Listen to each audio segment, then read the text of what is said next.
بیشتر حرکت میکنیم که مثلا به رشوه دادن یا که به پاره دادن کارو حل نماییم.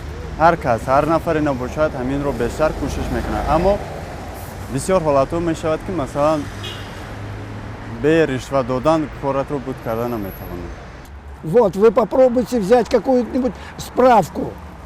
Не возьмете, пока вы не погладите его хорошо, как раз положите под сукно, вот тогда вам, рахмада, все. Вот откуда это все. Как вы думаете, те, кто работает в агентстве коррупции, они тоже возьмут взятки? Да, возьмут. От них все зависит. А они сами, кажется, такие же. Потому что они тоже дают туда вверх. Это как по лестнице.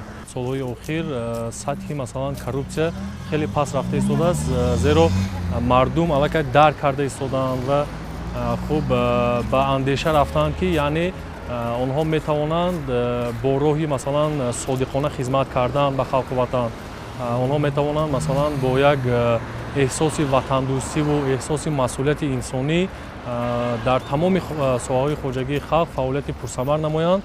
дар ягон давлати дунё, дар ҳама давлати дунё ришва вуҷуд дорад, яъне ки дар ҷумҳурии Тоҷикистон наметавонем нагӯем ки вуҷуд надорад, аммо мо бояд ғайрат кунем ки дар ҳамин сатҳи ришвагирию ришва додан кам гардад.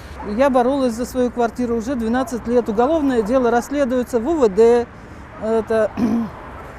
в УВД города Душанбе. И до сих пор не могут определить лиц, подлежащих уголовной ответственности. Вот без взяток, без всего абсолютно я не могу пробиться. به همون پورا کار یافتن وزبین است. تا که ما پورا نتیم ما یگان کارهای بلند گذاشته نمیتوانیم.